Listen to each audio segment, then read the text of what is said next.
lucky I'm 81 years old, and the doctors told me this disease could have been stopped if I had come in 10 years earlier. They said it so calmly, like they were talking about the weather. I laughed when they told me that, not because it was funny, because I didn't know what else to do. For 10 years, I told myself the same thing. It's just fatigue. I'm getting older. Everyone feels like this. I was wrong. I wasn't tired. I was sick. And my body had been trying to tell me that for a very long time. But I didn't listen, because listening would have meant stopping, and I didn't think I could afford to stop. These days, I move slowly. Not because I want to, because my legs don't always agree with me anymore. I sit down more than I stand. I count my steps without meaning to, from the bedroom to the kitchen, from the kitchen to the chair by the window. Sometimes I get out of breath, doing things that used to take no effort at all. Putting on socks, carrying a small bag of groceries, walking from the car to the front door. There's a small machine beside my bed now. It hums softly at night, like an insect you can't swat away. It helps me breathe when my body forgets to do it properly. I don't tell you that to be dramatic. I'm not trying to scare you. I'm telling you because this is my life now. And it didn't have to be. When you're younger, you think illness announces itself with sirens. You think you'll know. You think it will be obvious. But for me, it was quiet. It started as something so ordinary I almost feel foolish admitting it.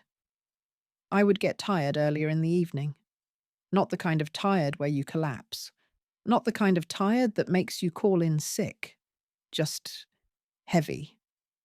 Like someone had put a wet coat on my shoulders. I'd come home and sit down for a minute.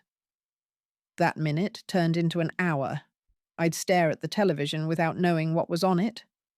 I'd listen to other people talking in the house and feel like my body was somewhere else. My husband asked once if I was okay. He said it casually, like he was asking if I wanted tea. I smiled at him and said, "Just getting older." That became my answer for everything. I was in my early 70s then. I still did a lot. I still felt needed. My daughter had just gone through a divorce. She was trying to put her life back together. I was helping with the grandchildren, picking them up from school, making sure they had dinner, making sure their shoes fit, making sure the world stayed stable for them. On Sundays, I cooked for 12 people. I did it like I always had: roast, potatoes, something sweet at the end. I moved around the kitchen like it was my job. I was proud of that. I was proud that I could still do it. And I didn't want anything to threaten it. There were bills. There were repairs on the house. There was always something that needed attention. A leaky faucet. A child with a cough. A school form that had to be signed. A call that had to be made. I told myself I didn't have time to be sick. I didn't want to be the weak one, the dramatic one, the one who made everything about herself. Women my age were taught to endure. We were taught to keep going even when we felt wrong.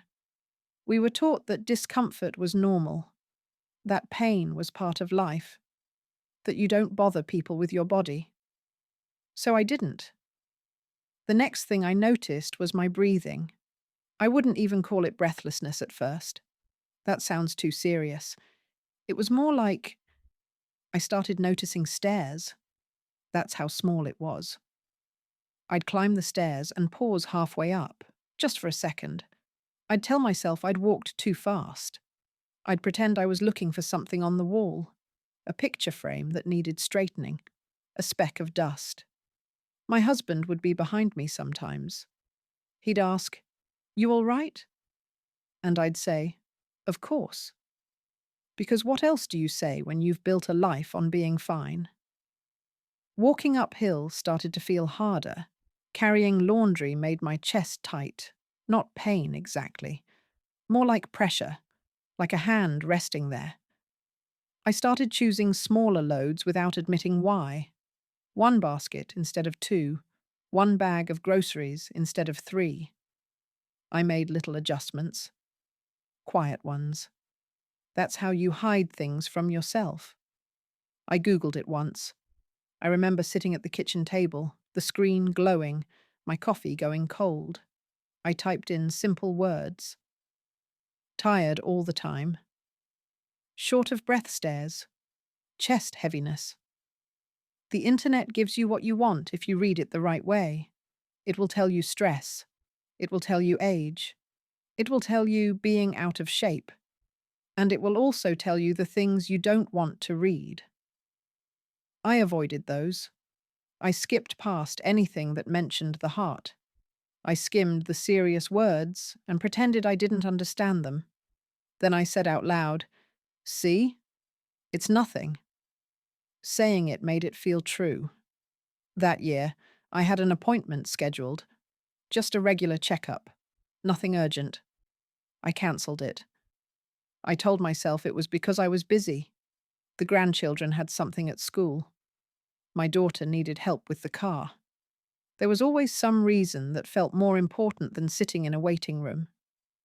Later, I told myself I felt better anyway, that I didn't want to waste anyone's time. I didn't tell my family I cancelled. I told them the office rescheduled me. That lie was so easy it scared me a little. Not enough to stop. Just enough to feel it, and then push it away. I started drinking more coffee to stay alert. 1 cup turned into 2. 2 turned into 3. I started taking little pills for headaches, over the counter, the kind you don't think twice about, the kind you tell yourself are harmless. And I started avoiding water. Not completely, just enough. Because I didn't want to slow down for bathroom breaks while running errands. I didn't want to have to plan my day around my body. I didn't want to admit my body had needs that were getting louder. Every small decision felt reasonable. That's how it works. Nothing feels like self-destruction while you're doing it. It just feels like getting through the day. There were nights I woke up gasping for air.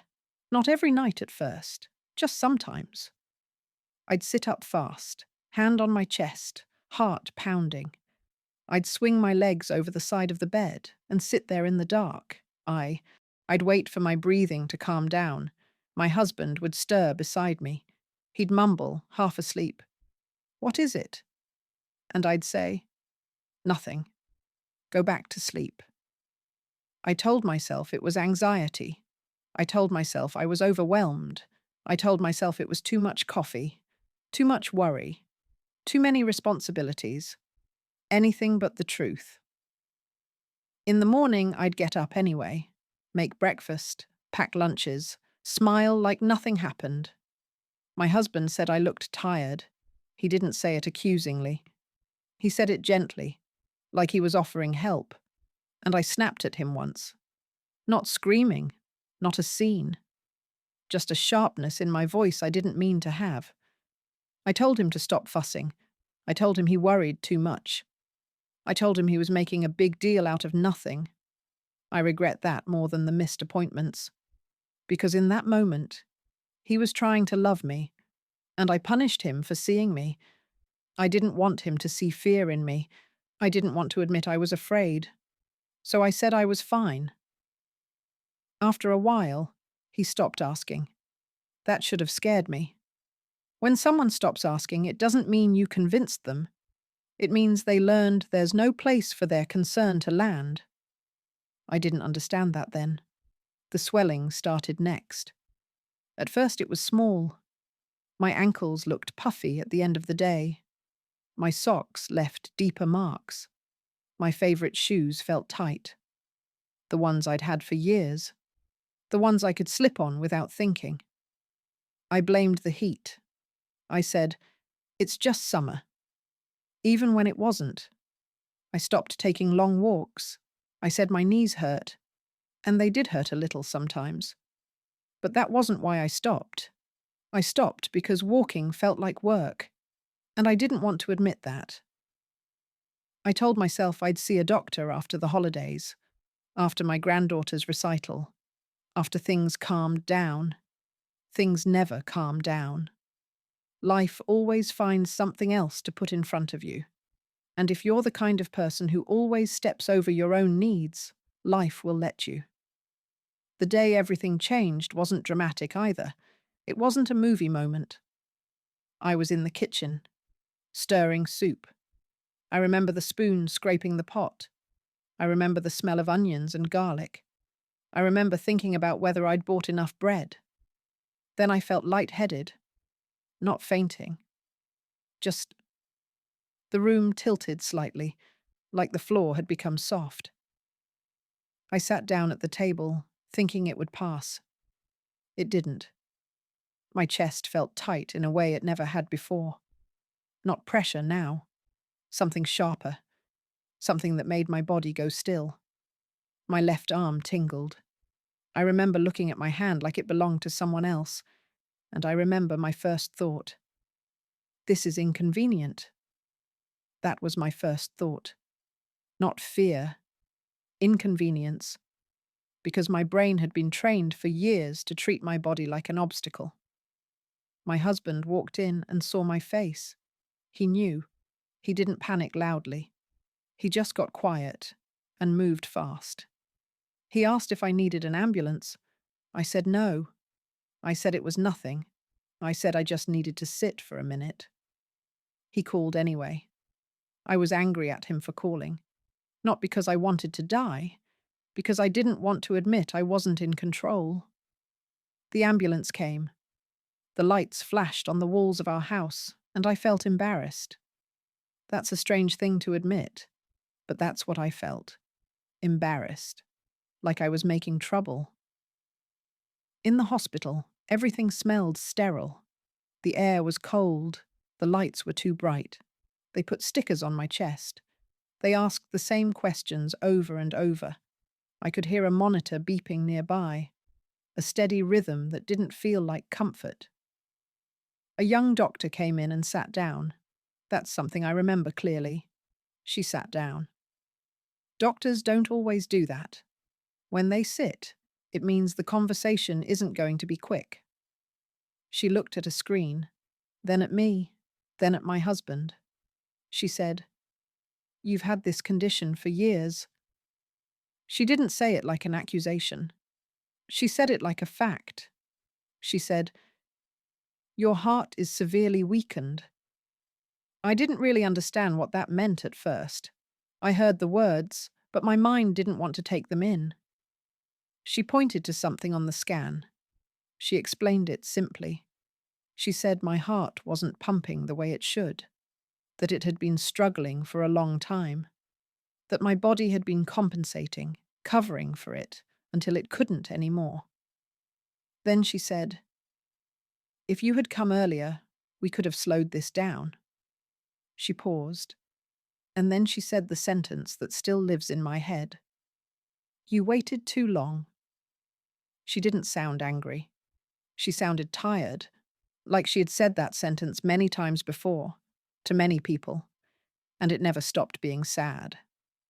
The room got very quiet after that. I looked at my husband. He looked at me. Neither of us said what we were thinking, because we both knew. We both knew I had ignored it. We both knew he had asked, and I had waved him away. We both knew I had cancelled appointments and lied about it.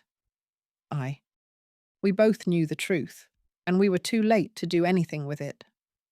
After that, life became a series of instructions. Pills in the morning, pills at night, appointments, numbers, restrictions. They told me what I could eat, how much I could drink, how much salt was too much. They told me to weigh myself every day, to watch for swelling, to monitor my breathing like it was a job. They used words like manage. They used words like maintain. They did not use the word cure. And I understood what that meant. Now I can't walk without resting every few minutes. I can't carry my great-granddaughter. I can't stand in the kitchen long enough to cook Sunday dinner the way I used to. If I try, my back aches, my legs tremble, and my breathing turns shallow. I sit while others move around me, and that is its own kind of grief. There are pills lined up on my nightstand, little bottles like a row of silent witnesses. There's a calendar with appointments written in careful handwriting. Cardiology, blood work, follow-up. There are days my body feels chujim, not in a dramatic way, in a quiet way, like I'm living in something that no longer belongs to me. I will never feel strong the way I once did. That part of me is gone. Sometimes I sit by the window and watch neighbors walk past the house, going to work, going shopping, walking quickly, arms full, talking on the phone, laughing. Going somewhere they assume they'll always be able to go. I don't feel jealous. I feel grief. For the woman I used to be. For the years I traded for pride. I thought enduring made me admirable. I thought pushing through made me needed. I didn't understand that ignoring pain doesn't make you strong. It makes the damage quieter. And quiet damage is the kind that steals your life without announcing itself. There are moments I replay now. The day I cancelled that first appointment. The day I paused on the stairs and pretended I was fine. The night I snapped at my husband for caring. I can see myself so clearly. Not as a villain, not as someone careless, just as someone who was afraid of bad news, afraid of slowing down, afraid of being told my life had to change. I thought if I didn't look at it, it wouldn't be real. But my life changed anyway, just later and harder, and in ways I can't undo. If you're listening to me, I'm not going to tell you what to do. I don't like being told what to do, even now. I know that about myself. I'm just going to tell you what I told myself, and what it cost me. I told myself I didn't have time. I told myself I was being responsible. I told myself I was being dramatic for even worrying. I told myself it would pass. It didn't. What I didn't understand is that your body doesn't lie. It whispers first. A heaviness, a little breathlessness, a swelling you blame on heat, a tiredness you blame on age. And then it speaks louder, and then it stops asking. I thought doctors were for people who were really sick. I didn't understand that really sick starts years before you end up in an emergency room. It starts in the choices you call small, the appointment you cancel, the symptom you minimize, the truth you don't say out loud. If something in you doesn't feel right, not painful enough to scream, not serious enough to panic, that's exactly when it matters. Because that's when you still have room to change the story. I used to think I had more time. Everyone does. I don't know how much time I have left now, not years, not months, just time. Enough to sit here, enough to breathe, enough to tell you this out loud. I don't need you to feel sorry for me. I just don't want you to become me. If this meant something to you, if it stirred something uncomfortable, don't push it away the way I did. I did that for 10 years. It cost me the rest of my life. That's all I wanted to say. I